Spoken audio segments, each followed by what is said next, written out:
by the time I got into clinic on the Monday, I had what they call like a hypopian, which everything is, I'm starting to go blind, basically. Yeah. Let's just describe it like that. And so I had to have my first beautiful injection in the back of my eye, which was like, you know, like opening it up, cutting, and then getting it up the back of my eye to calm everything down. Yeah, it was unpleasant. But they were great. And actually, the woman, you know, because obviously they deal with surgery as well, not ophthalmology. It's not just medicine. Then she was great, really settling. She was like, I'm so sorry that you've had to experience that. But during that time, over 2 years, I lost the sight in that eye. I had a huge cataract, and they referred me to a specialist in Cambridge as well. And so it went on. And so by the time I was 24, he'd said to me, why still smoking? I mean, I hated him, but he said, why still smoking? And I said, well, I can't give up. So he gave me the information that I needed, and I promptly gave up. And then had my cataract operation.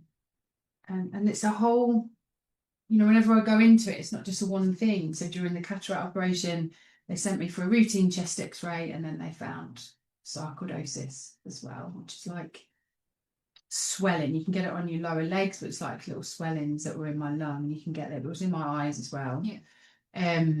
I never had any symptoms, thankfully, but it wasn't, when they said you've got something on your lung, I immediately was like, panic.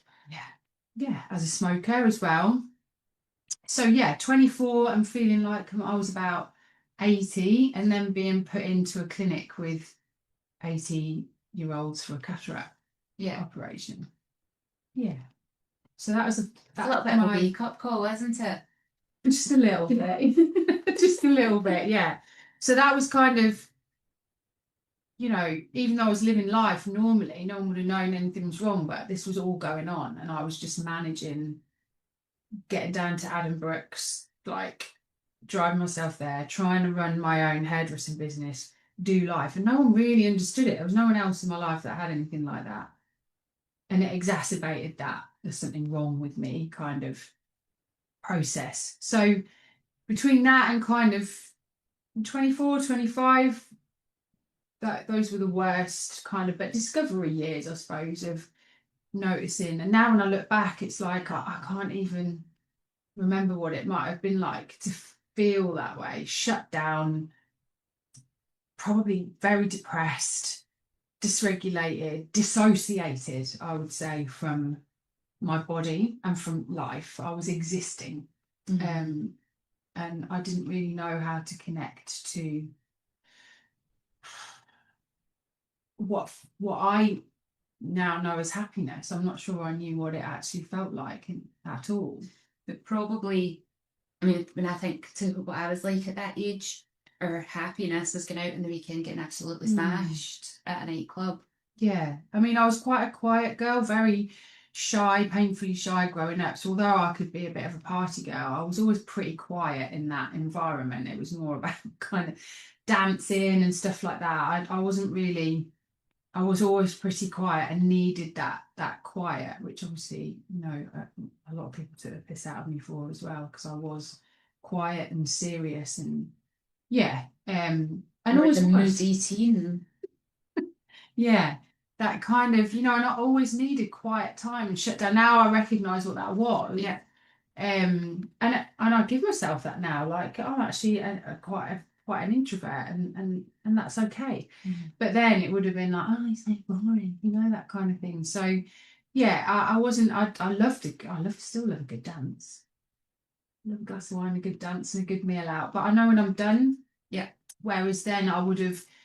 Yeah, I didn't have any confidence, no self-esteem. I mean, I wouldn't have said low, like no, and always thought I was. Life happened to me. This shit's happening to me, and there's no way out.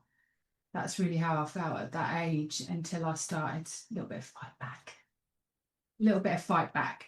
So yeah, in those moments, the consultant that I hated stopped you from sleeping. That's the whole story in itself.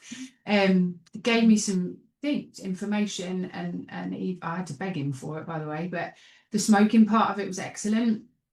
I gave up, and I started to look after my health a lot more, because obviously I recognised the damage that I'd done through smoking. So trying to get some more air in my lungs and to eat slightly better and understand that a little bit more, I started to research really deeply into books, anatomy and physiology, that I hadn't had when I was going through school.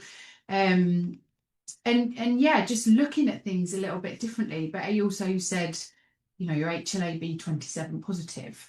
And when I started to look into that, it didn't. What does that mean? Yeah, that's something I was like, what? Hold on a minute. But that means that you kind of have something that kind of predisposes you to other autoimmune, not very nice autoimmune diseases, such as ankylosing spondylitis and things like that. So I wasn't keen on having that. So I kind of gave myself a kick up the arse, but having that information was frightening, but also good. Yeah. And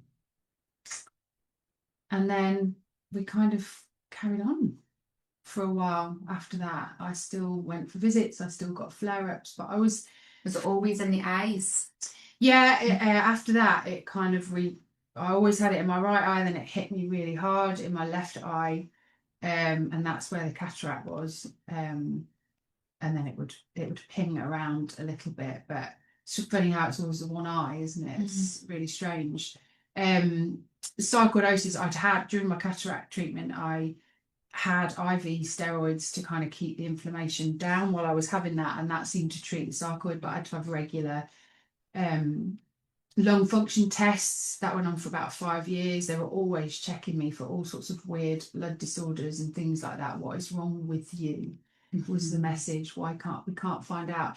I think when I used to go back to the clinic in Peterborough, it was very, just pop in, I want you to meet this girl, she's very interesting, which kind of made me roll my eyes. I'm like, why am I interested? And also that was quite scary for me. Like, you're very young to have all of this stuff going on.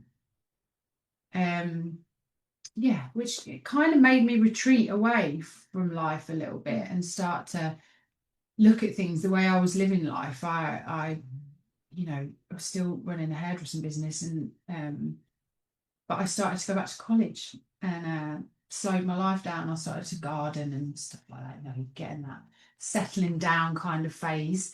But yeah, throughout that time, into right up until probably my late 30s, things kind of bit like that. Yeah.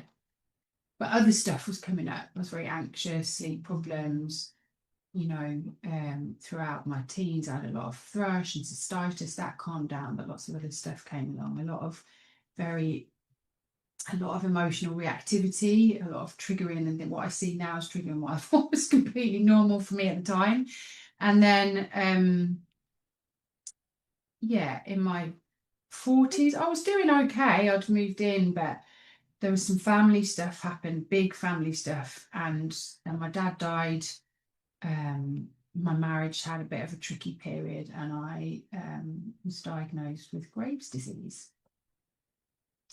Another badge of autoimmune. And for people that don't know what Graves' disease is, it is an autoimmune chronic hyperthyroidism. So, you know, a lot of people will have, like, what they say is like they have thyroxine for hypothyroidism, but this is hyper, and like people with Hashimoto's, everything is low functioning. You might put on a bit of weight, you might feel slow. This is like your whole system is in overdrive. And I would describe the thyroid as like an accelerator pedal, really. So you switch on and switch off, and mine was on all the time. Yeah, I wouldn't wish it on my worst enemy. It was, you know, people say it's like ADHD, PMDD, Alzheimer's, everything rolled into one. And I would say a lot more than that. You don't even know who you are anymore. And now when I reflect back, I actually didn't know who I was anymore. I dropped underneath the radar of everybody else's life and didn't really know how to speak my voice. Just interesting thyroids. here. Yeah, and it's still, you know, I still Yeah. struggle, that part of me that, you know, from my younger self that was very shy, very shut down. That's still there, but it's like now I know I can work with that.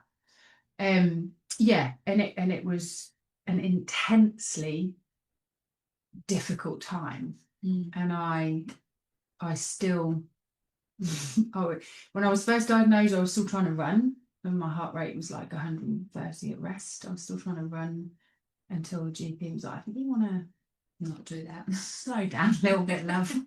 I was still trying to run and weights and stuff because I had all this energy. When it was good, I had all this energy. It was like go, go, go. But my hair was falling out. My eyes started to bulge. I lost weight. I looked like death. You know, never will I moan about weight again, really. Honestly, my eyes were like sunken in. I couldn't sleep at night, and then I wanted to sleep all day. I was triggered, paranoid. At one point, I had like a little tic. It created untold mayhem in my personal life, and people that didn't understand it just stepped away. And when I actually stopped to deal with it and said, right, okay, I can't do this anymore, I can't cope with it, I'm going to have to do it differently, I lost more people than when I was shouting at them, which is interesting, isn't it? So I always say, I call it kind of Project Emma. I was just like, fuck it, I'm gonna have to do it differently. I don't know how, but if I don't, I'm gonna die. That's really where I was.